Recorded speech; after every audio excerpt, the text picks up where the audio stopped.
Here it is. This corner kick could be a big one. There's the cross.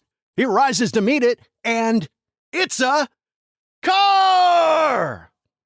Soccer's biggest tournament is here, and Enterprise is turning every corner kick goal into your chance to win a car. The moment a corner kick is called, post on X with hashtag #OnEveryCorner, hashtag sweepstakes, and tag Enterprise. If it's a corner kick goal, you could win. Winners may pick up their cars at an Enterprise or an Enterprise car sales location on a corner near them. With over 1,000 corner kicks expected, that's a lot of chances to win. For more details and an additional chance to win, visit oneverycorner.com. No purchase necessary for legal residents of the 50 U.S. states and D.C., Puerto Rico, Canada, Ireland, the United Kingdom, France, Germany, and Spain who are 21 and older. Sweepstakes ends July 19th, 2026. Void where prohibited. Prize awarded if a corner kick goal is scored. For entry details and official rules, visit oneverycorner.com. With cold weather, the first thing everyone thinks about is nipples, right? You said it best. Nature's thermostat. Them things know what temperature it is, I promise you. They'll let you know. Is it cold outside? Yes, it's cold outside.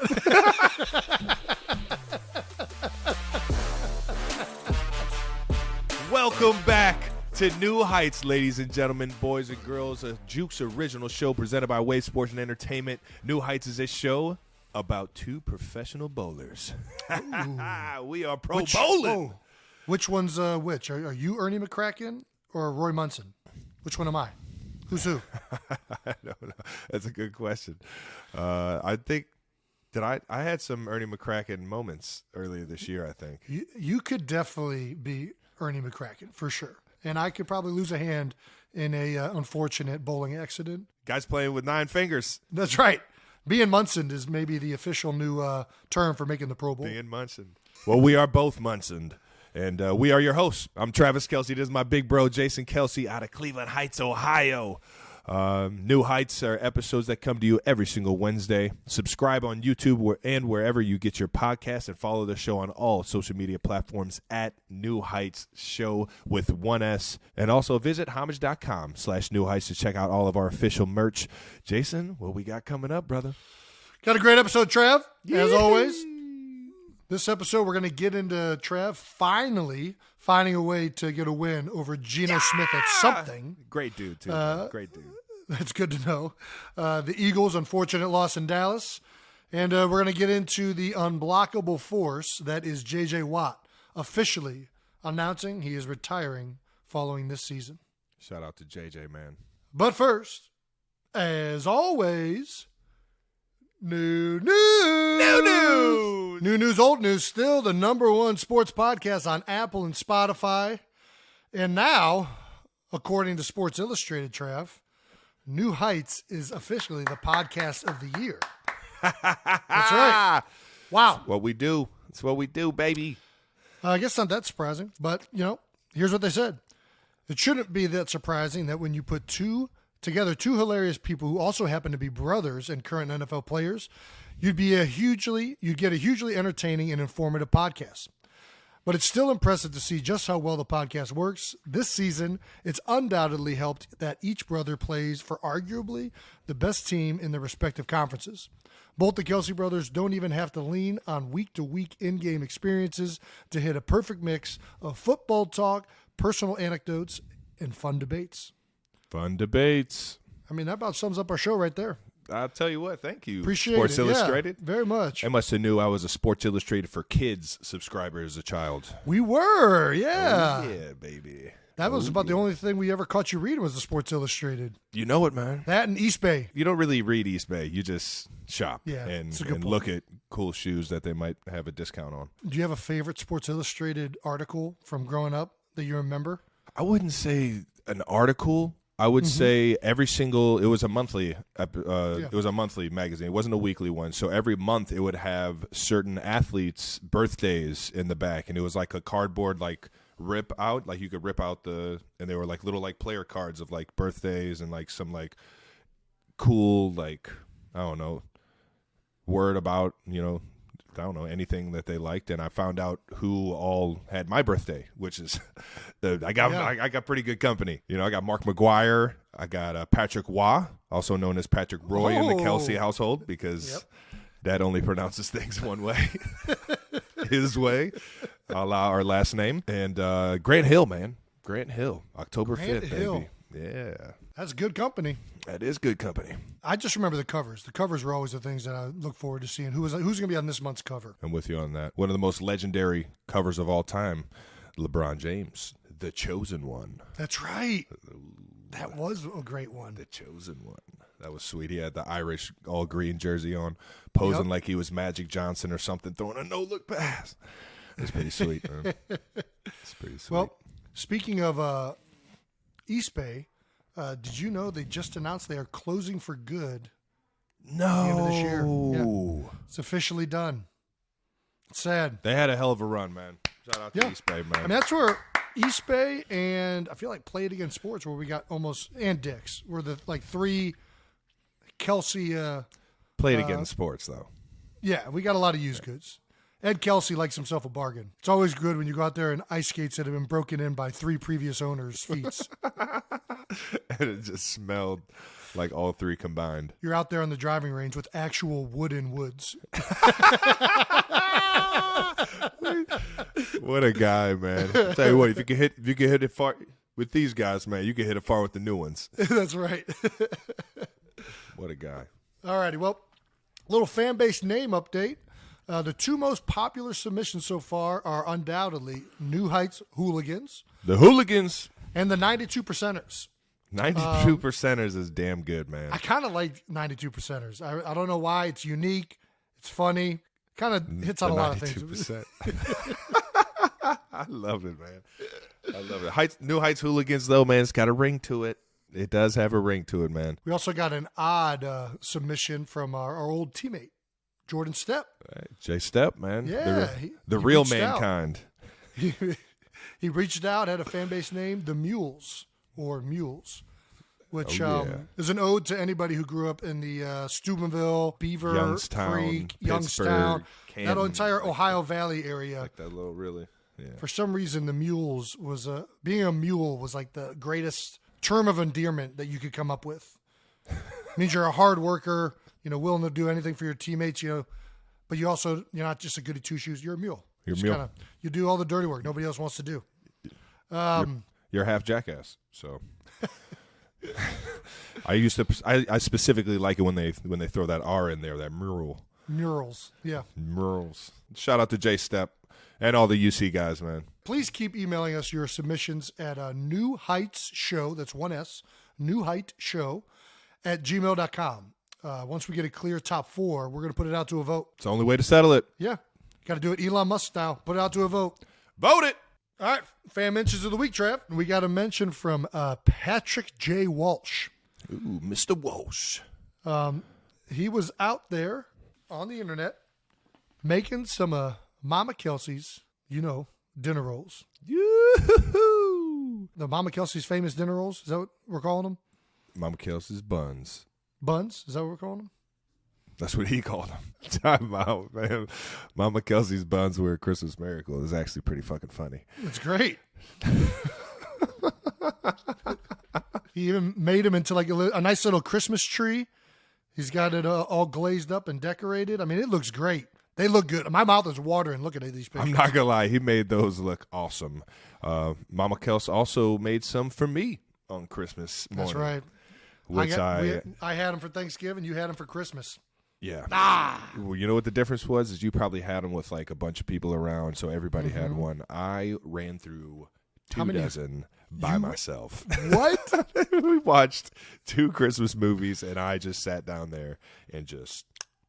Gosh, that sounds like a great Christmas. They were amazing. They were absolutely amazing. Well, Patrick, I hope that the dinner rolls were just as amazing for you. I got to put this up. You had a nice video on there, Trav.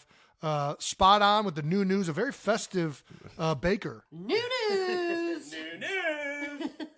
As he's whipping up the batter, shouting out the new news. He can't wait to dig into him. I heard what sounded like Laura Walsh also in the tagged background? in the. Yeah, I heard her say a little new news. You guys hit it right on cue. We appreciate it. Glad that Mama Kelce's buns are becoming staples in other people's households.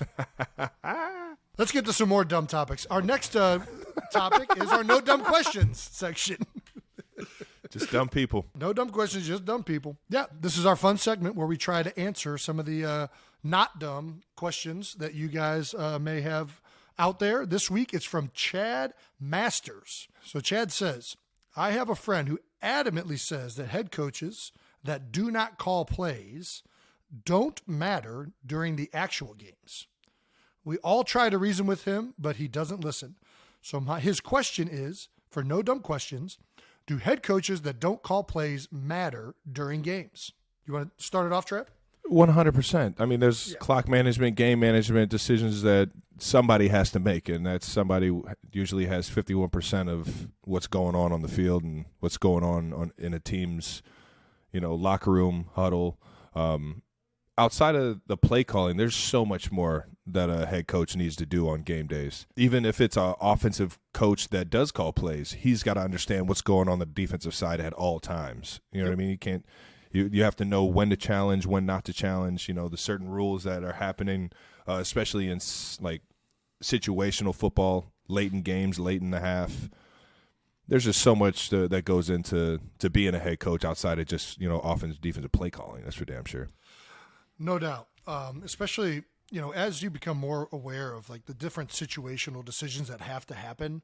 I actually think it's really nice to have a coach whose sole job is to really like narrow in on these like specific situations that only come up, once a season, if that. Yeah. And I kind of like it when the coach doesn't call plays. They're more involved with the team. They're more in the moment. They're more managerial and kind of like they communicate more. I feel like calling plays is hard. You're like in it. You're trying to figure out what you're going to do the next series when you're not calling them. There's constantly, you're busy trying to figure out what you're going to try and do next to the defense or vice versa. So I actually think, a lot of the best head coaches out there don't call plays. And now most of them have done it at some point. Yeah. And I think it's good to at some point have coached and called plays, but does the head coach need to do that? I don't think he does. I actually think sometimes it winds up better, just like you do, Trev. I mean, there's a good reason. I mean, not all good play callers make good head coaches. Matter of fact, there's a lot of good play callers and good offensive or defensive minds that are not good head coaches. Yeah. The bigger part of that job is, being a leader. Yeah, being able to lead, being able to manage, being able to communicate, being able to keep everybody going in the right direction, situational ball, all those things are more meaningful than calling plays. So, yeah, Andy doesn't call plays anymore, right? EB calls the plays now, right? No. Andy's, from my understanding, Coach Reid is still calling the play. Oh, really? Because there's times where I'll come off, I'll get tired, I'll come off the field, and he'll look at me and he's like, this is your play. Why are you off the field? Yeah, that's a good point. So, but he knows what's being called. Even when he's not calling the plays, he knows what's being called. Yeah, but when a guy looks at you, like he's definitely the one that's calling it. I got you. We both agree with you, Chad. Your friend is really dumb. Is a dummy. Yeah. Well, I shouldn't say. I feel like it's mean. Your friend's incorrect. Right. Yeah. There's no dummies out here. Do you think this is a made-up friend? Do I think this is a made-up friend? Do you think Chad just wants to know the answer to this, and he's just making it sound like, hey, this isn't really – I don't think this, but he kind of really does. So he's made up his friend, kind of like when you're trying to talk to a girl that you're a little nervous about, like, oh, my friend thinks you're really cute. Chad, if you're pulling one on us, man. Chad, don't be afraid. Just ask the question. If that's what you want to know, just ask a board. All righty then. Well, moving on to 12 bold topics to wrap up what is week 16? Damn, we're almost at the end, ladies and gentlemen. I think that was week 17. Week 17 will be this week. I don't think so. There's 18 weeks, one by. No, there's 19 weeks. 17 games. You're right. That's what AP math class gets you, boys. You didn't do AP math class. I know you did. Got him. What was the nature studies? Was that nature studies, baby? Mr. Thaxton, our boy. Let's go, baby. Oh gosh. Learning about them trees and birds and ants and bugs and what makes this world go round, man. We used to go on nature walks in nature studies class, and I'll tell you what, man. I used to get lost. Somehow Lost in the trees. I would always find my way home during those nature walks. Hey, you were good at finding your way home. I couldn't find my way home sometimes. I had to go in the neighbor's house the one time I got lost. You remember that? I got lost 2 blocks over on Essex. Didn't know how to get home. This guy's ridiculous. How are you in high school? You don't know how to get home, man. I wasn't in high school. This is earlier than high school. Oh, all right, my bad. I do remember though. Wasn't it like? Yeah, we're getting off topic. All right. Yeah. So teeing up these 12 bold topics, starting off with both of our games is how we usually do it. Jason tees up the topics on my game, and vice versa. Jason, start it up, baby. Let's start it off with your game, Trev. Chiefs 24, Seahawks 10. You did it. We'll take a win. You finally did it. You finally beat Geno. I know where you're going. I know you were. You got him. It took you a long time. And it was hyped. It was hyped up. I only got one win. He still got more under his belt, but I finally got one on the board, man. You got one. You got one on him.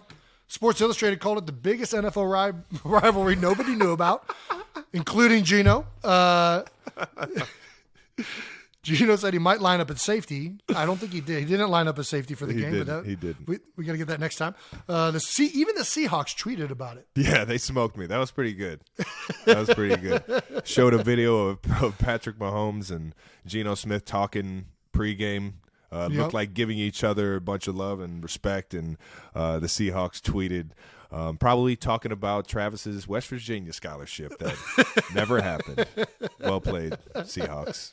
Twitter, that was pretty good. Well, you might have got the last laugh. You did have your highest receiving yardage in a while, 6 for 113. Yeah, your highest yardage since week 11. You finally hit 800 career receptions. Man, it's crazy to even think about. That's how many times I've caught the ball. That's wild. All joking aside, it felt like you guys put together one of your best games in a while. What do you think? Yeah, I think we started off fast as an offense. Our defense played their tails off the entire game, absolutely shutting them down. Only 10 points. Whenever you put a guy like Geno Smith, who's having a career year this year, when you hold him to 10 points, you're doing your damn job on the defensive side. They were getting after the quarterback. They were playing great in the back end. And it's just, when a defense can do that, Patrick Mahomes is known for being able to put up at least 3 touchdowns. So it makes our job 10 times easier and really puts the team in a great position. And I really love the way they've been playing. They've been playing like this for the past, number of weeks, really coming together. I think what Spags' defenses have shown us in the past, our defensive coordinator, what he's shown us in the past is that he finds ways to get better as the year goes on. And you're definitely seeing that this year. Getting a lot of young guys acclimated, getting a lot of of the new guys playing together even more than we were in the beginning of the season. And that's what happens when you go through these big time games. Sometimes the tough losses, but anytime you have those tight games throughout the season, you find ways to come together more and more. And I think all 3 phases we're starting to do that.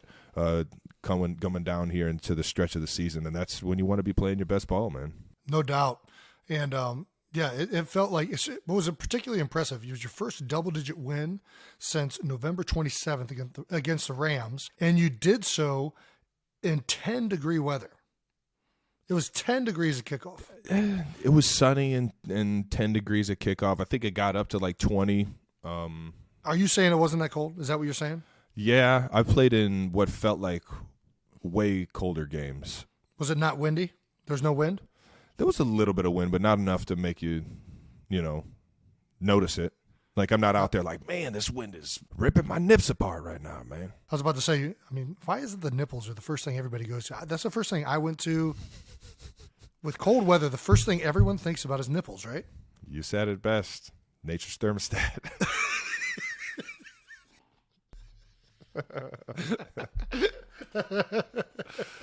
Them things know what temperature it is, I promise you. They'll let you know. Is it cold outside? Yes, it's cold outside.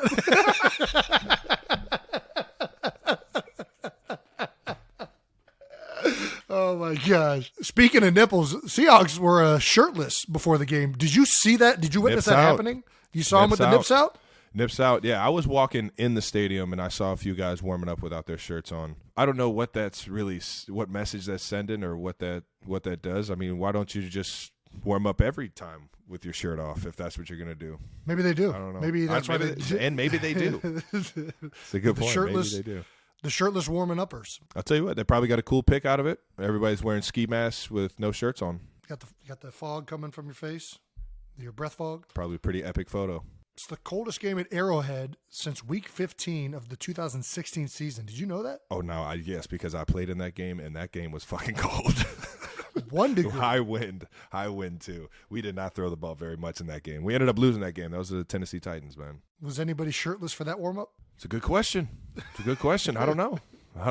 2016, I don't remember the pregame, but I remember Tyreek Hill took one to the house, but that was probably our only big-time play in that one. I remember walking out to the huddle after a long Tennessee drive being like, man, I feel like I am just in the freezer right now, a frozen piece of steak. Well, speaking of shirtless people at the game, I don't know if you saw this on Twitter, but there's now a thing called a shoey, which apparently is, I think, chugging beer from a boot or a shoe. Das Boot? There was a fan shirtless doing a shoey at the game. Do you support that, Trev? Do you support that kind of behavior in a public venue? I mean, it's alcohol. It kills the germs, right? If that's what you want. I'm more of a chug out of the glass kind of guy. You know? Yeah. I've also sweated in shoes a whole lot to where, that stench kind of gets to me, and it's like I'm not drinking anything out of there. And that boot that he was rocking had definitely been worn a few years in a row. Yeah, it's got some weather to it. It's got some bacteria living in that thing that is now in his gut. Maybe he's onto something. Maybe this is the future of probiotics. All right now. Anyways, impressive feat. I don't know that I'm going to be chugging from a boot unless it's Das Boot. Das Boot. We got to get that going. I'm with it. I definitely have one downstairs. Also associated with this game, you guys gave Andy Reid a Christmas present. Yeah. After the game, you personally handed Andy a cheeseburger that was wrapped in, what was that, a shoebox? Oh, yeah. I don't know if you guys do this, but Chiefs social team will actually put up a camera with like a sheet of paper underneath that kind of describes or asks a question or something. And we do it. What would you get Coach Reid for Christmas? I'm like the Grinch of that stuff. I'm whatever. Jason, yeah, go ahead. Jason, I know. I got to be better. Just play along every now and then, man. It's for kicks and giggles, especially if it's like Coach Reid. But it was for giggles everybody. And shits. There you go. Everyone walked up to that camera and said, I would love to treat him to a cheeseburger. It was cheeseburger, and then it was Air Force One. I'll get him some fresh Air Force Ones because before Coach Tomlin gave the entire Steelers team black Air Force Ones to kind of like build up that toughness and that the black forces, man. There's something about them black forces, dog. It means I'm doing work in black forces. I'm about business. Yeah, you don't want to fuck with me. Coach Reid's been rocking black forces, I think, since the Eagles days, really. He's definitely worn every game day that I've ever been a part of. I actually, snuck into the equipment room and asked the equipment guy, hey, does Coach Reid have any of those AWR? Because he's got them AWR stitched in the back. Those things are Nike samples, basically. Time out. What's Andy's middle name? Now I got to know. I think Wilbur? It's Walrus.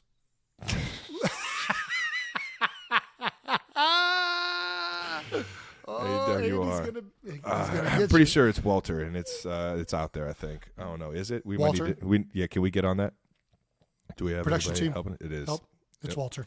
Nice. Good job, Trev. I looked it up when I got the shoes, but so it was either get him a cheeseburger or get him a fresh pair of forces, and I had very little to do with this. I would think you just I just happened to be there. You just handed it to him. Yeah, but I'll take full credit for giving Coach Reid a cheeseburger on Christmas. Yep. Personally, I think the cheeseburger is way better than the forces. That was amazingly done. Chiefs media did it right. Gambling a little bit there. I mean, what if he shakes the box?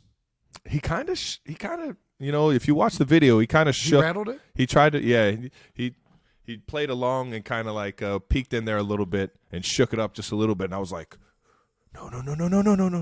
And the burger stayed. Stayed together. They knew something. They knew just in case, somebody drops this or he shakes it up or, whatever. We got to have this burger still intact, looking good.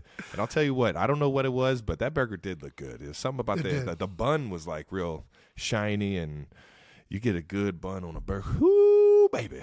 Daggone. Merry Christmas, Coach Reid. Yeah, Merry Christmas, Coach, and great job, Chiefs social team, on putting that together. That was awesome. Shout out to my guy, Ted Cruz, baby. Moving on to Eagles-Cowboys, man. An electric game, man. I loved watching the game. It was a barn burner all the way down to the end. 40-34, Cowboys get it. Obviously, Jalen Hurts down. Gardner Minshew had himself quite a day. Yeah. I was impressed by how he played. A few unfortunate turnovers that basically was, I think, the difference in the game. The three that I can remember at least. But he was named a starter midweek too. It was midweek for the Dallas game, arguably going into one of the biggest games of the season. Can you take us through anything behind the scenes with how you prep this week? It's always a little different when you got preparation for a backup quarterback or a quarterback that's coming in that's new to the system or new to the game week. Well, actually, you just touched on it too. He was named the starter midweek, but he wasn't even in the building for our Wednesday, which was the Tuesday practice that week, because he was doing a eulogy at Mike Leach's funeral. So he wasn't even there the first day of work. R.I.P. Mike Leach, man. It was a different week for a number of reasons. Obviously, the starter's down, but we've played with Gardner before. We played with him last year against the Jets. I think everybody anticipated him playing well. He's a dialed-in guy. He's smart. He's a competitor. One of those guys that just kind of wears his emotions on his sleeve type. And he's fun to be around, man. I thought he played well. I really did. I think he played well, good enough for us to win. Obviously, the 3 turnovers, the 2 interceptions. I don't really know how much you can put that on him, but I think that the turnovers did hurt us in the end. But outside of that, I thought he was composed enough. He did his job very well. We weren't good enough across the board. I think, whenever you have a guy coming in, you just focus a little bit more on doing your job that much better and communicating it. You always want to make sure you're communicating with the quarterback, but when there's a new guy going in there, you want to over-communicate. You want to overdo everything to make sure that everybody's on the same page. I'm right there with you. You guys actually have a lot of similarities, man. I mean, is he exactly who everyone thinks he is?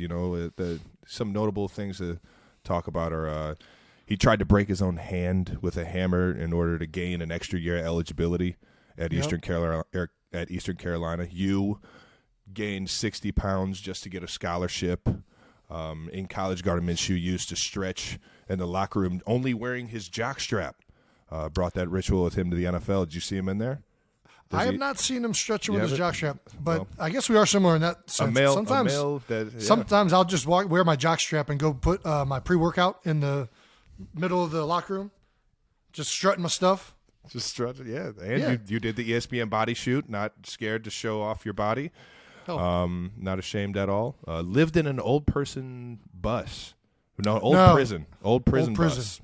Prison bus during spring practice this year. And you've been telling me since your rookie year you've been wanting to live on a boat on the Delaware, man. I did. For the longest time, I wanted to buy a houseboat and live in the Delaware River. You guys might be long lost bros, man. I don't know. There's some similarities for sure, yeah. But I think he is a very unique guy. I don't know that anybody's similar to Gardner Minshew. I think that's one of the things that make him a fun guy to have in the locker room is, he's not trying to be anything. He's just, whatever he is, it's kind of his own thing. The NFL world definitely got attracted to him down there in Jacksonville. For a lot of the stuff he was doing and how he was, the energy he was bringing on the field when they were rolling and they were winning. And he played well, 24-40 for 355, 2 tutties, the 2 interceptions. There's a lot that go into turnovers. Not all interceptions are the quarterback's fault. I know there was a few plays this year that I could have ran my route way better and gave Pat a better or an easier, friendlier throw that turned into interceptions. And I put that on myself. But Pat gets hit with the interception. You can never blame it on one or the other. It just is what it is. I don't want to take shots at any of the receivers or Gardner on your team. It just the turnovers are just such a big part of the outcome of a game like this. Yeah, it's unfortunate. I think, and one of them I thought was a pass interference, but like you said, these things going to happen, and you got to try and weather them and put yourself in positions where it's not going to happen. And there's a lot of things that go into interceptions and turnovers, and it's not always just the guy who's kind of at the front of it. Yeah. Well, he got in with the QB sneak. Cowboys knew it was coming. Who doesn't, baby? What are you guys saying to the D-line? Are you saying anything? There's a mic'd up clip saying what's coming, but are you saying we this said that every last single time? No, especially that one in particular. We had just run inside zone like 4 times in a row right at him. Mm-hmm. I was gassed. I was beyond dead tired. And I'm like, oh, my God, let's just leave. Please get in the end zone. Please, somebody push me in the end zone. I don't think people understand how gassed you can get on for a long drive, man, especially if you're an O-lineman or I know earlier on or a couple years ago I would play every single play on offense. I was 100% snap count and some of those long drives, man. Oh, boy. It used to suck. But you find ways. Finding ways to get right in here, man. Get right up in. It's all up here. It's all up here, man. Right here, all heart, baby. That's what you did. You got that thing in there, man. Most underrated play of the game might have been the Jaron Curse tackle on the fumble recovery, man. That was that's a touchdown saving tackle right there. And he scooped the ball pretty smooth. I'm not gonna lie, I'm pretty sure I was right there and I would have caught him. But I'll give it to Gardner. You're hawking him? Or you had the angle? If you watch the video, I didn't have an angle, but I'm hawking him. I guarantee I can outrun that guy. What? No way. I've tried running away from him. I can't get away from him. I don't know how. Yeah, there's no chance. But it was a great tackle. It was an awful situation. Especially, what we had seen the week before. A quarterback in a similar situation. Doesn't make the tackle. Doesn't make the tackle. I mean, this isn't Chandler Jones. Touchdown. This is right. I mean, it's the biggest safety in the game, though. But it was a great job. All you got to do is pick a leg. That's what I don't understand. Anyway, let's not get back on that. I was about to say, he fixed it this week. He found out how to get after them legs this week. We'll get to that in a second, but maybe that's what I did. Everybody's like, dude, why didn't you just go for his... Up top. Yeah. Oldest trick in the book. Playoff atmosphere, huh? A.J. Brown after the game, in quotes, today was a playoff game. I'm kind of glad that we went through that because we're still learning, we're still growing, and that's what it's going to be like in the playoffs. And is December football, is it just a little different? Can you find those playoff-style games? I feel like you can find them throughout the season, like as long as it's a good team and, a good matchup, it can get pretty intense. It ends up being a playoff atmosphere, especially a lot of the in-conference games later in the year because you know how much it's going to mean for the playoffs, right? You start getting into games which are more important because now your opportunities are going to be a little bit less. So I actually love this quote from AJ, and I think he's spot on. There was a different feel to the game. There was a different feel warming up. There was a different feel preparing during the week. We all knew how important it was to go out there and play well. So, what playoff games atmospheres do is it heightens everything, which means a lot of the times anxiety goes up and sometimes you can overdo things or you can lose track of the little things that allow you to be successful every time you step out on the field. Get a little uncharacteristic, man. Yeah. And, listen, we haven't turned the ball over 4 times very often this season. I think it's only happened one other time. And we lost that game against Washington. I don't know if we even turned it over 4 times on the Washington game, but it's hard to overcome that. Our defense played lights out for most of the game, but they couldn't get off the field on 3rd and 4th down. I mean, I felt like I think it was a really good thing for our team to go through. I think it's always good to test yourself against good teams. Dallas played a hell of a game. Yeah. And this is they a were team making that we're plays, man. This is a team that we're probably going to see in the playoffs. I mean, you never know how things are going to shake out, but they're right up there with the best in the NFC. We could very well see this team again. And, I think that we all know that we could have played much better. And I'm sure they feel that way too. But, I think that, watching the tape was a little, it's frustrating. It's frustrating when you don't, play your best. And I think that it's good to go through that. It's good to learn from it. And it's good to, moving forward when you're in that situation again, be a little bit more locked in, a little bit more dialed in. Chris Long had I think one of the best things when we were going, when when we went to the Super Bowl in 2017, we had a bunch of guys that had been there. We had Chris Long, we had Malcolm Jenkins, we had guys who had won it, LeGarrette Blount. And they all kind of said the same thing, man. They're like, don't let the moment get the better of you. Don't let the situation dictate what you're going to do. Mm-hmm. You just got to go out there, do your job, be where you're supposed to be, do it with proper technique. And then when the play's there to be made, you'll make the play if you're doing it right. Yeah. You can't go out there looking to try and have things happen. You can't go out there and, hey, I'm going to do this because I'm going to make a play or do something. It doesn't work like that. It doesn't. Typically, when you're doing that kind of stuff, you make even more mistakes and you do things that you don't need to be doing. And I'll be the first one to raise my hand and say that we've all been there. I've been in those situations and hurt my team doing that kind of stuff, man. To go back to AJ's comment, veteran comment, love what he said, and it's true. You feel those playoff games, playoff style or playoff atmosphere style games, and you try and obviously win every single game, but if you come out in the fight at least, you learn how to get better as a team in those critical moments down the stretch. And that game for us like that was the Bengals game not too long ago. I definitely felt that playoff style atmosphere in that game, and that was a huge game for our young guys, and not to even say myself, because I was the big part of the outcome of that game and us losing it. But it's to be in those moments and to be able to focus on all the little things and just try and do your job, and all that is it's huge for guys to be able to be in that atmosphere even before the bullets are really flying in the playoffs. For sure. Well, right on. Moving on to player insights on the NFL storylines, baby, and it's official. What's that? We are professional bowlers. Hey, Pro Bowl! We made it. We made it again. 6th year for you, 8th year for myself. Come on, why do you gotta do that? Why do you got to do that? Well, because I'm gonna hype you up. I'm gonna hype you up right here because you became just the 5th player in NFL history to be drafted in the 6th round and have at least 6 Pro Bowls. Other notable names on that list. I know one. Tom Brady. Greatest 6th-round pick of all time. And another one, Antonio Brown, who is Antonio Brown. It's pretty damn good. Yeah, I did not know AB was a 6th-round pick. You would think a guy that talented, there's no way he's there in the 6th round. Chippewas, baby. What are we doing, GMs? What are we doing? How do you let somebody like that get to the 6th round?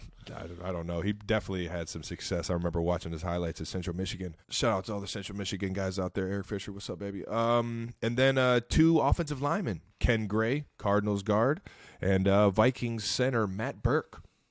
Matt Burke, baby.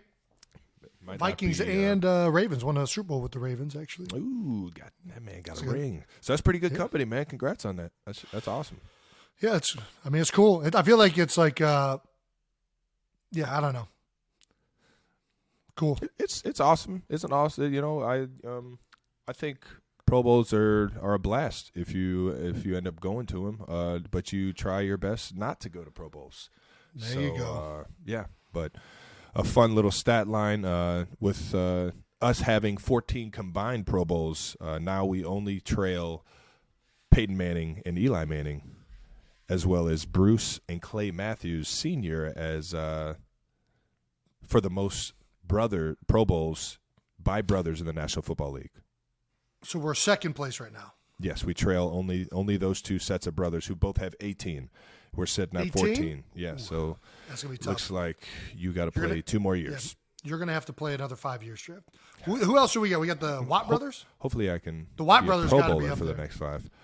The Watt brothers probably are up there, and they'll probably climb that list as T.J. Watt. Probably makes one every single year until he retires. So yeah, they'll be up there on that list as well. Well, that's pretty cool. So when it comes to awards, what means more, the Pro Bowl, All Pro? Are we throwing top 100 in there? How do you feel about it? I think all of these awards are great, but it's obviously it's the greatest team sport ever. Yeah, it's all about the team game. It's team awards that really matter. Something that I really think is cool about this year's Pro Bowl, for us at least, is all 5 of our offensive linemen are either in the Pro Bowl or an alternate for the Pro Bowl. That's pretty damn cool. Which means like all 5 of us are really doing a great job this year. And I think that means more than me getting a Pro Bowl. All Pro is cool, probably the highest honor you can get because there's only one guy selected at each position. And it's more, I think, Pro Bowl, the fan vote kind of can mess up, which guys are truly playing the best that year. I think All Pro is usually better at getting that right. Mm-hmm. And then the top 100, I don't even know if that's a real thing, to be honest with you. I don't think I've ever filled a sheet out. I've definitely filled it out a couple times. I don't know who. Yeah, I don't. It can't just be the players. They got to have more people putting it out there. I think what's more cool about the top 100 is the videos that come out. Yeah. The guys that you kind of see how guys talk about your play or talk about you as a player, and I think that respect throughout the league is way cooler than where I could ever be ranked. Yeah, and it's like that's also with the Pro Bowl. Like the coolest thing about the Pro Bowl isn't being in the Pro Bowl. The coolest thing about the Pro Bowl is like going there and meeting all these guys around the league that you have a lot of respect for. You know what I mean? Like that's the thing that I think is most fun is talking to all these guys, 1,000%. Sharing a beer with them. Whatever it's going to be this year with Eli and Peyton coaching it and the extracurriculars, extracurriculars. You're right there. You're right there. Curriculars. There you go. Is that extracurriculars. Yep. All right. That's what I'm going with. Yeah, I think that's the best part of the Pro Bowl. You end up meeting a lot of cool people. I'm right there with you, man. The stories you hear at the Pro Bowls from guys on different teams and all that, just all that jazz, man. Just being around you don't get opportunities to be around your counterparts very often. Like, yeah. I think we're lucky because whenever I'm visiting you, I'm around your teammates. Whenever you're visiting me, you're around my teammates. And we kind of get that more than and like other players would. Yeah. But there's something about going to a Pro Bowl or even the tight end use stuff that Kittle and Olsen kind of started and brought to my attention. Going to those are so freaking cool, man, because you're around guys that you see and you watch play all the time, and just to hear their stories, hear their takes on certain things that's going on in their world of the team, whether it be the offense or what they see or who they go up against. Those stories are priceless, man. Just being around those guys is awesome. So yeah, I'm right there with you. Do you have any relationships or guys you've met at the Pro Bowl that have been some of the cooler guys or interactions or things that you've liked in particular that you can think of off the top of your head? Yeah, it was the first one that I went to out in Hawaii. Odell, This is the first time meeting Odell Beckham Jr. that is, and being around him and that energy, it was cool. And on top of that, I got to be around a few of the other tight ends throughout the league. Tyler Eifert, who was drafted with me, or same draft class. Zach Ertz, who's with my same draft class. All these guys that you watch on film all the time, like we were just saying. I feel like those are probably that first Pro Bowl. I just got a lot of memories from being out there that year. Yeah, I like, man, I could go on and on about the O-line guys. Probably the one that sticks out the most is Travis Frederick. Back when he was playing, I feel like he was in the Pro Bowl every year. But he always had a cooler with beer in it, going to every single practice. Anything you were going to, there was beer in there. You got Josh Sitton was a character. I mean, there's all the O-line guys are great. Probably one of my favorite ones, though, was the year that Chris Carter was the coach. And for some reason, and Martellus Bennett was on the team. And you want to talk about the most fun bus rides of all time? Oh, yeah. I would just make a point to go to Martellus Bennett and Chris Carter's bus and just sit on there and just bullshit. Marty's World, baby. Bro, I love that. You want to talk about it? He is such a creative individual. Like, you're talking about a different level thinker right there. It was a blast going and sitting on those buses. I got a story about his brother. Michael Bennett. Yeah, I was teammates with Mike. Again, first-year Pro Bowler out there trying to feel out the situation. Like, is everybody playing their tail off? Is everybody kind of just, coming off the ball? And that O-line, D-line, that's really where, that's really where it's kind of like a – I don't know. Everybody else is just having fun. Unioned up. Yeah, it's unioned up a little bit. Well, listen, there's nothing fun about playing offensive line. Michael Bennett was trying to go for the MVP because he hit me with a He wasn't messing around. Move. He hit me with. I get up to the line of scrimmage, and I'm like, in my head, I'm like, all right, I got him in pass pro. I know Tyrod's going to go ahead and fake this run and set up in the pocket. You guys did a 7-man pro in the Pro Bowl? 12 personnel. I was actually supposed to run the route. I was supposed to run the route, and Gary Barnage got the Seattle route because I had ran like 3 of them earlier that game. So I'm coming up to the line of scrimmage, and it's like play action, like fake boot, kind of set up in the pocket. And, man, when I tell you, I went up to the line of scrimmage, and Michael Bennett is huffing and puffing, full sweat. And, you know, he had those tiny shoulder pads. And I'm like, couldn't in even my grab head, him. I'm trying to think, like, how the fuck am I about to stop this dude? I'm like, I haven't even sweat in this game, and we're playing in Hawaii, and it's like it's not a cold day or anything like that. And I have yet to, like, have one drop of sweat. And this dude just comes off the ball like he's about to run right through my chest, and I just was not ready for it. Yeah. Gave me a little hands to the chest and spun on me, and I was like, Tyrod! Tyrod! Look out! Shout out to the Bennett Brothers, man. Yeah, the Bennett Brothers are awesome. But what's frustrating, too, about the Pro Bowl is some of the guys are going, like, you don't know what the tempo is. Some guys are not going hard. Some guys are going hard. It's a frustrating. I'm not gonna lie. There was a point in last year's game where I was kind of just embarrassed at the style of game that we were playing and the tempo that we were playing at. I was like, we got to figure out something else. So shout out to the PA and the NFL for figuring out something different. Eli and Peyton are gonna have something fun fired up. I guarantee it. All right now. Well, Broncos Country, we tried. That's right. Come on. Come on. We're all trying out here. We're just trying our best, man. We tried. It has been a frustrating year for Broncos fans. For them to be in the division and me to not really like the Broncos that much, I'm even sitting here like, man, I was hoping for something to go their way, and it just hasn't. Well, hopefully it doesn't this week. Shit. Well, they just let out some of their frustration. They fired first-year head coach Nathaniel Hackett after a 51-14 loss to the Rams. On Christmas players Day. are fighting on the sideline. Christmas Day. I mean, you want to talk – it's like Scrooge McDuck over there. He's like, it's like, what's going on here? You see here? the backup quarterback getting in fights with the O-lineman. You see guys fighting after the game. It doesn't look great. It doesn't look great. I'm not going to shit on it. It doesn't look like it's a fun place to play football right now. I got a lot of respect for a lot of guys over there, for sure, that are going through this ringer right now. It sucks when you're in a situation like that, man. And when you've lost a lot of games and teammates start turning on each other, or there's so much media around it in general because of the Russell Wilson thing. It makes it hard, man, and it makes it not fun, which is frustrating. You want to have fun when you're playing football. It's a game. You've loved playing it your whole life, and then all these other things start, creeping in, all the media, what's going to happen in the future. Head coaches are getting fired. All these things make it just frustrating to play the game that you love. So I feel bad for all those guys that are going through it over there in Denver. Wish the best for you. He's the fifth. This is the fifth coach in NFL history to be fired before the end of his first season. That's nuts, man. Damn, Nathaniel. How long was his contract? Had to be a couple of years, right? I'm assuming 3 years. I'm assuming it wasn't just a 1-year deal. I'll tell you what is it, 9 months of work for 3 years of pay? That's not a bad deal. Did he come out winning? Yeah, They're 4-11, but is he winning? He basically just signed a 1-year contract for probably $20 million or whatever.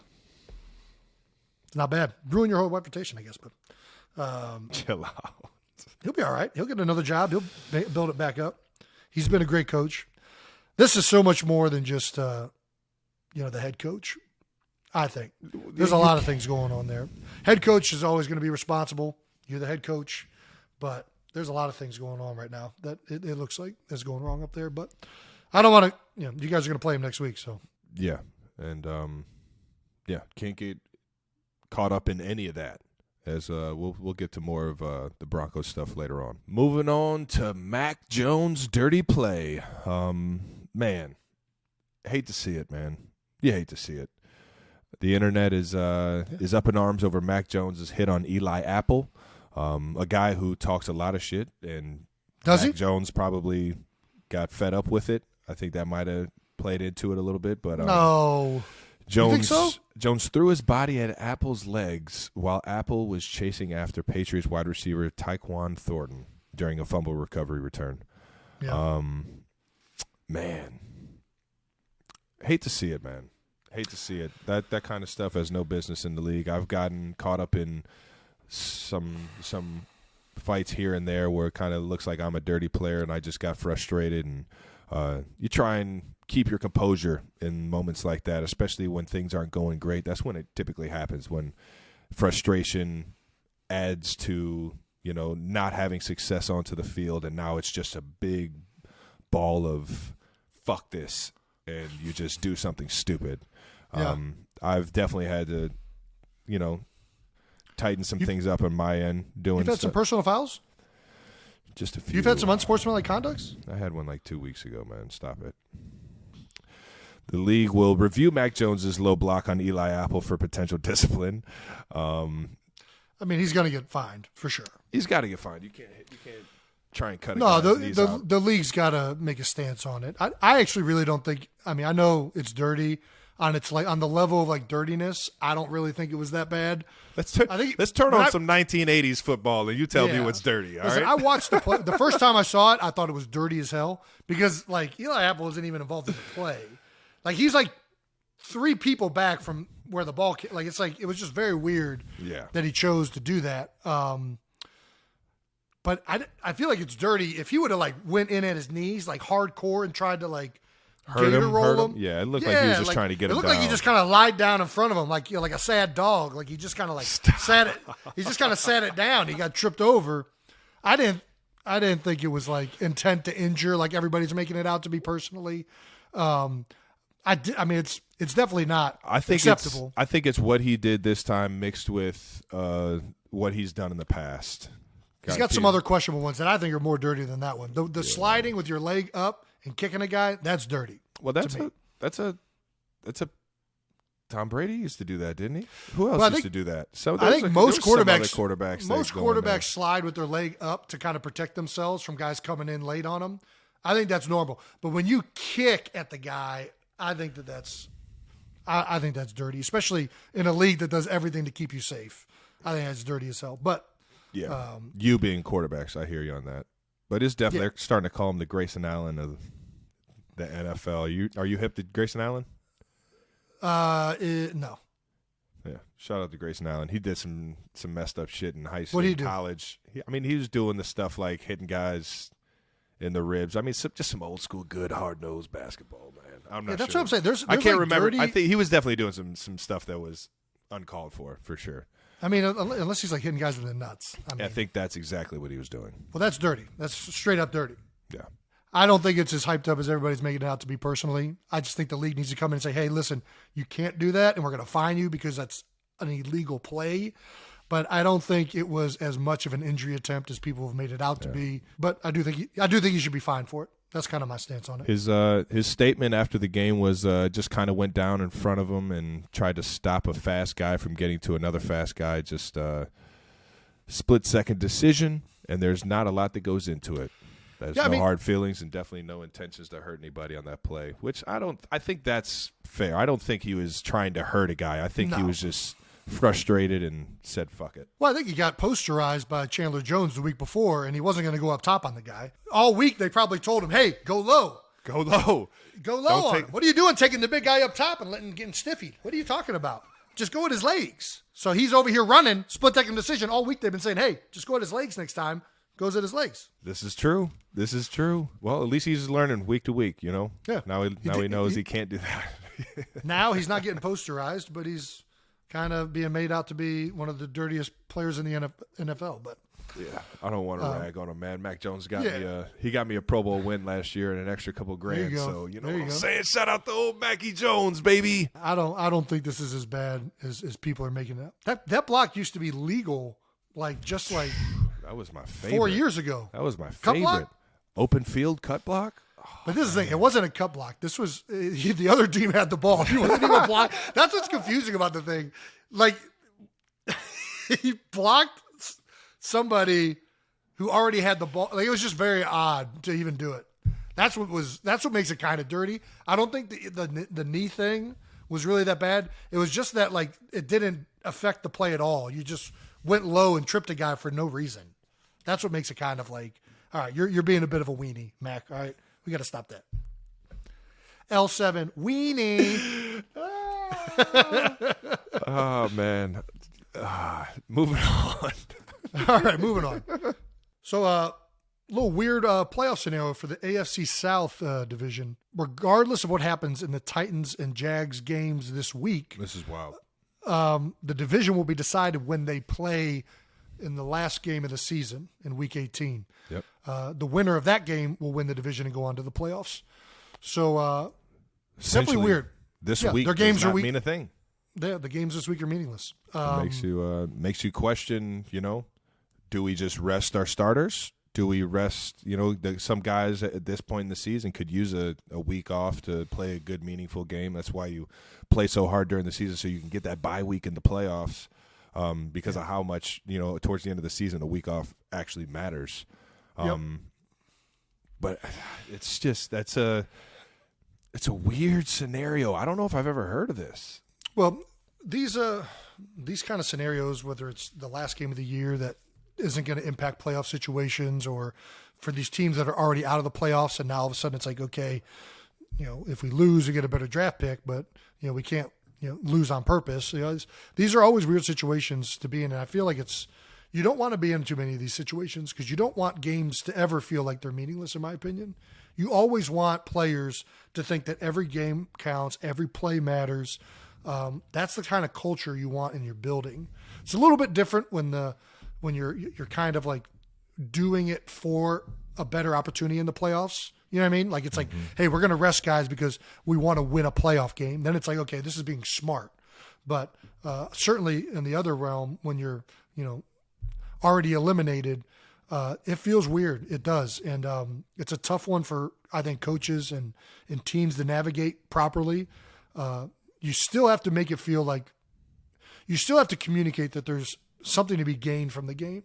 Every time you go out on the field, you can learn something. There's a way to improve. There's a way to, whether it's gaining knowledge of what a defense is doing, whether you're trying to improve something that you messed up the week before or you've been messing up earlier in the season. Yeah. There's always something to gain from playing in the game. It's just, for these guys, is that it's going to be interesting to figure out, Does that outweigh, the possibility of maybe keeping next guys week's game. fresh or keeping guys healthy or I got a feeling both of these teams feel like they need to still be improving and getting better. So I think they're going to end up playing this game, and they're going to play them hard, both of their games, because they're in this situation that they're in because they haven't played up to what they think their potential is most likely. Pretty wild scenario, and I'd be interested to see what Dougie P and Mike Vrabel figure out or see what they do, man. That'll be interesting to see as the week goes on. Also, J.J. Watt announces his retirement. A little surprising. The tweet, he announces his first game for his baby girl, as well as his last home game. Surprised the heck out of everybody. Yeah. A guy that looks like he could keep doing it if he really wanted to. Just a random Tuesday in the middle of the season, or at the end of the season, still 2 games left, just putting a tweet out there. Hey, this is my last home game ever. What? And you're infamous. What? Reggie? I was surprised when I saw that. And No, very, very surprised. you want to talk about an amazing career, man. JJ's been one of the best all time. 3-time Defensive Player of the Year. I don't know how many Pro Bowls. Walter Payton Man of the Year. This is like the prototypical, like, all-American boy of the NFL. I feel like is J.J. Watt. An awesome story too. Going through Wisconsin, I believe he might have started at Central Michigan and then transferred to Wisconsin. He definitely transferred to I Wisconsin, heard. yeah. He transferred to Wisconsin. I don't know where he was before that, but he was definitely playing tight end. They moved him to D end. He was at Central. I think you're right. I'm pretty sure. And another guy that transfers, finds a home at another position. At least I think that's the story. And on top of that, either way, I believe he was a walk-on at Wisconsin at first, and became one of the best DNs that the NFL has ever seen and that we've ever seen play football. Yeah, I mean, you want to talk about probably one of the most unstoppable players in his prime. are unblockable players. I can tell you what, the Eagles' offensive line is certainly happy that you're retiring, JJ. I still remember, I think it was countless amount of quarterbacks that are. Yeah, I can still remember. I think 2014, and JJ's patented move. At least when he played more inside, he would either jet the gap or he would backdoor you. And the reason that was hard is like, when somebody's jetting the gap, you got to go down in there hard to make sure you're cutting off penetration. And when you go down in there hard, kind of susceptibility to that is getting backdoored. So you open up the back door, yeah. Tackles were terrified of blocking this guy on the backside. And he made countless plays on the backside of runs, and he made a few this last game that I saw. Hit a few guys with a backdoor swim move. I know he's hit me on that one a few times. He's got everybody on that one. I'm already outweighed and out muscled, and for me to try and cut off that penetration and for him to backdoor me, I was like, "You sly dog, motherfucker." Yeah, it's hard. Most guys aren't strong enough to be that threatening and quick enough to do the backdoor. That's what makes him. That's why he was so dominant. Smart player, man. Yeah, Smart he player. was smart. He was physical. I still remember playing him in 2014. Or playing the Houston Texans, and Lane Johnson. Look at him at one point. He looks like he's like seeing a ghost, and I'm like, "Hey, Lane, you all right?" And he's like, "Man, it feels like I'm just in the middle of the ocean, and there's a big, great white circling me with a big 99 jersey on."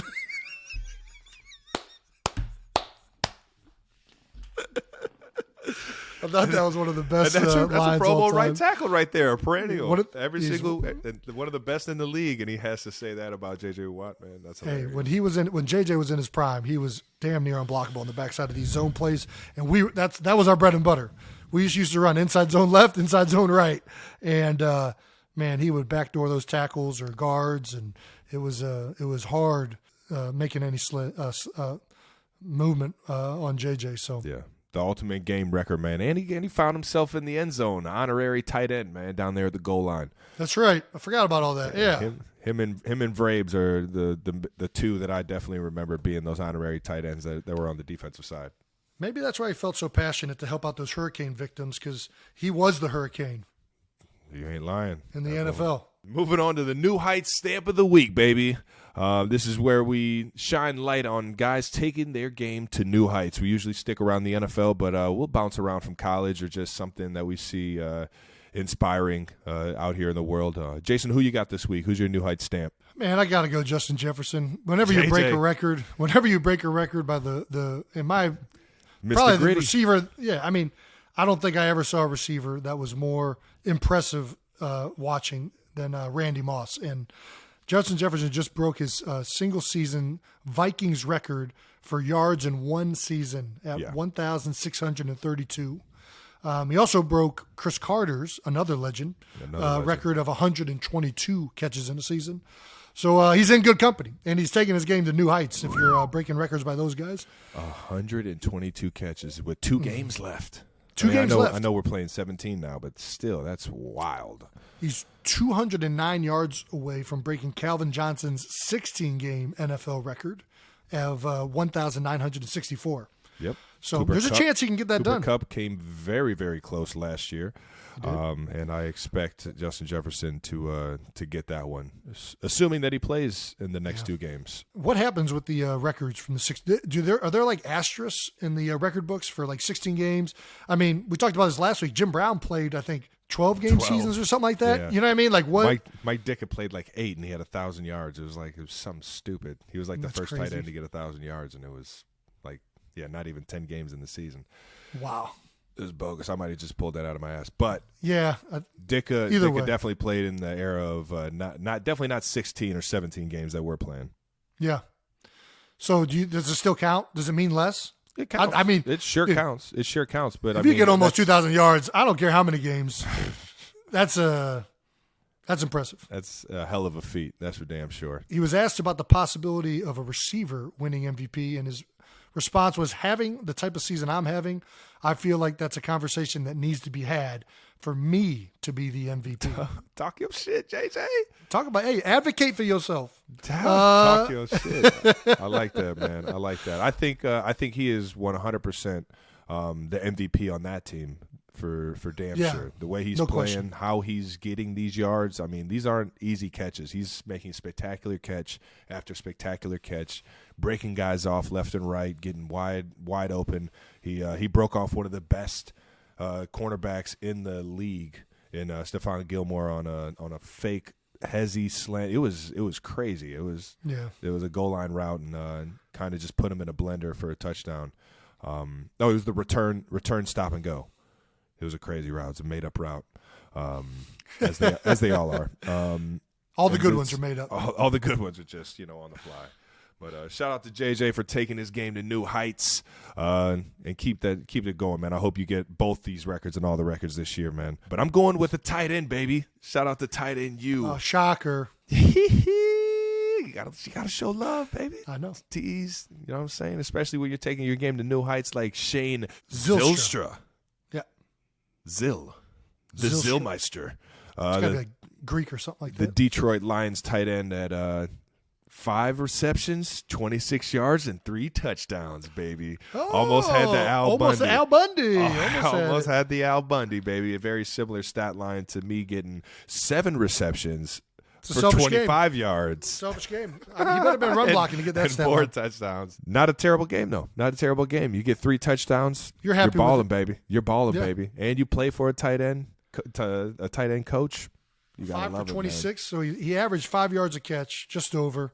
Whenever your touchdown is over your yards per catch, that's a bogus award. Yeah. That's a bogus stat line. That is what I call a buns record. You are on the booty side of that record, and that's one that I hold right there. I had 4 touchdowns and averaged only like 3.4 yards a catch. But shout out to Saint Zylstra, baby. Detroit Lions tight end for taking his game to new heights, man. Getting in the end zone 3 times is Way to go. That's a special feeling right there. All righty, let's look forward to next week. Let's do it, man. Saints at Eagles. You guys playing at the Link. Both games this year are going to be on New Year's. That is, both our games are on New Year's Day. How do you feel about playing on New Year's Day? Is that a holiday game? That's a holiday game. New Year's Day in Philadelphia is a holiday, Trev. We got the Mummers Parade. Come on now. Coming down Broad Street, I think. I think it's coming back. Are you gonna rock the? Travis, I'm gonna be at a game. I'm not rocking a Mummer suit to the game. No. Oh, no. You can't dress as. Well, I can dress as, but I only wear Mummer suits for specific occasions or if I'm at the parade. Yeah. Parades only. Mummers outfits are parades only. That's right. That's a good way to say it right there. Very nice. The Eagles can clinch the number 1 seed and home field advantage throughout the NFC playoffs with a win, baby, and that is really the biggest reason you play the regular season is to be able to get that number 1 seed or get slotted to where you get that advantage. Maybe a dumb question, but how do you handle balancing needing to win the number 1 seed but also needing to stay healthy for the playoffs? You just can't think about. Yeah, we're not focused on the health aspect of it. We're focused on winning the game.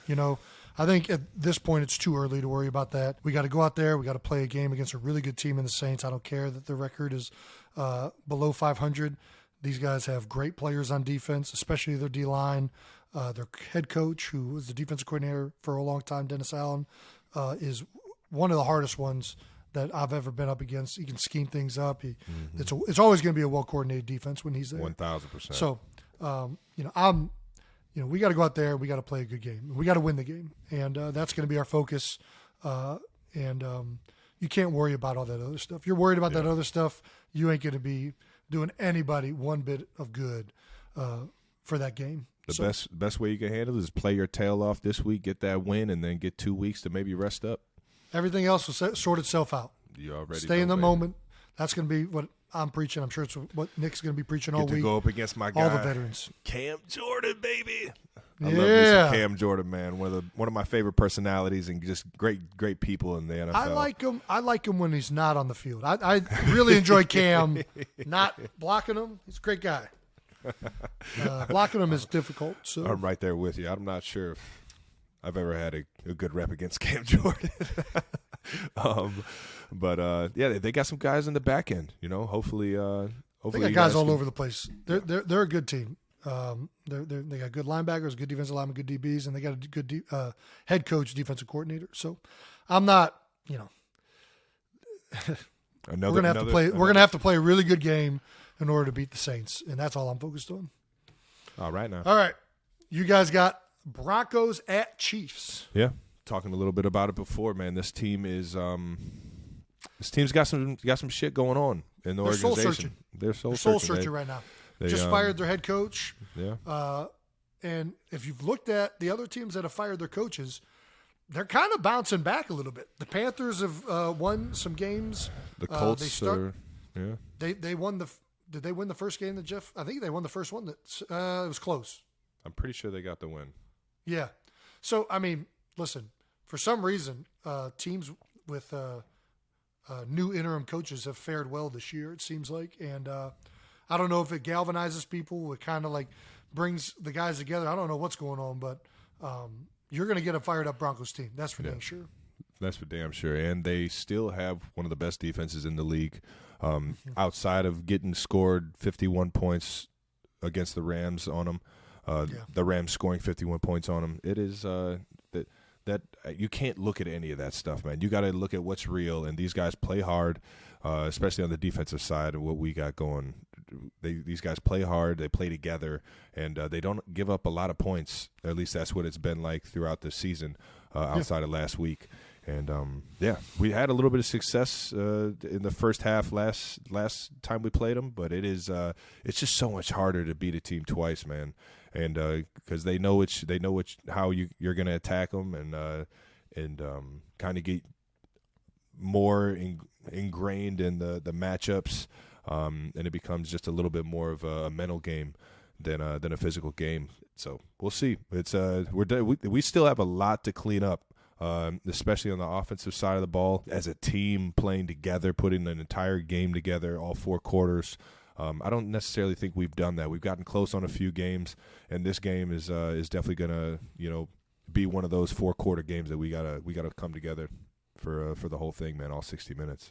You had a rivalry game last week against Geno and had one of your best games. Do we need to create a rivalry this week? And if there is a rivalry.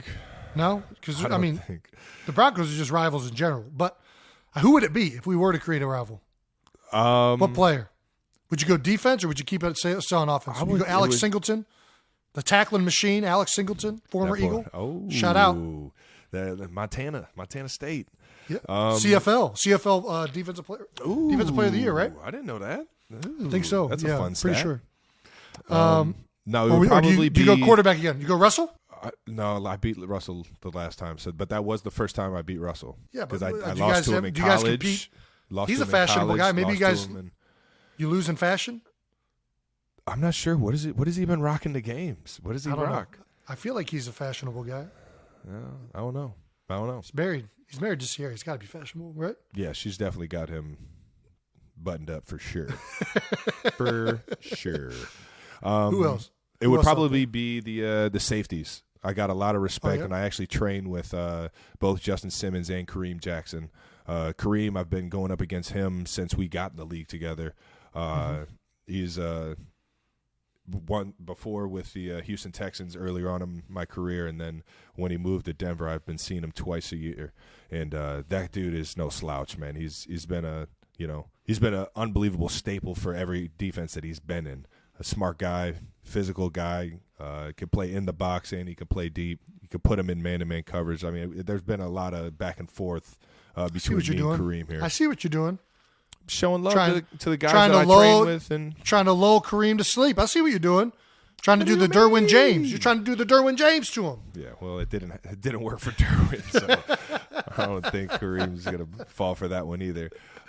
But him and Justin Simmons got tremendous respect for both those guys, and if there was anything, that would probably be it, is me trying to gain some yards on this hell of a duo that they got in the back end. Well, I think that wraps up the show, Travis.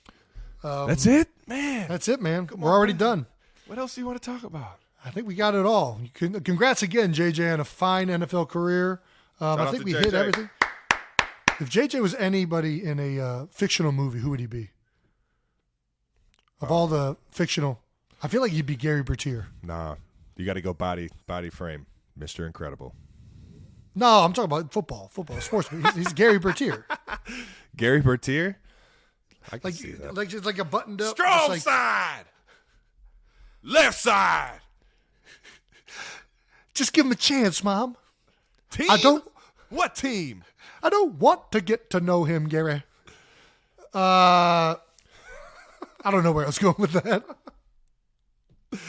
So that wraps it up. All right. Lane always says that he reminds him of Gary Bertier. That wraps it up, boys and girls. Everyone watching. 19th episode of New Heights is in the books. Make sure you're subscribed on YouTube to the New Heights channel so you can see our new videos when they show up. Listen and subscribe wherever you get your podcasts. And make sure to check out the official merch at homage.com/New Heights. I love the merch, man. Our team's doing a hell of a job. Homage is doing a hell of a job. Once again, New Heights is a Jukes original presented by Wave Sports and Entertainment. Make sure you follow us on all social platforms at New Heights Show with one S, at New Heights Show, for fun clips throughout the week. And thanks to our production and crew every single week. We love you guys. You guys make this so easy on us, and you make us look way better than we are. So thank you guys for always doing that for us and making this show so much fun. Until next week, peace.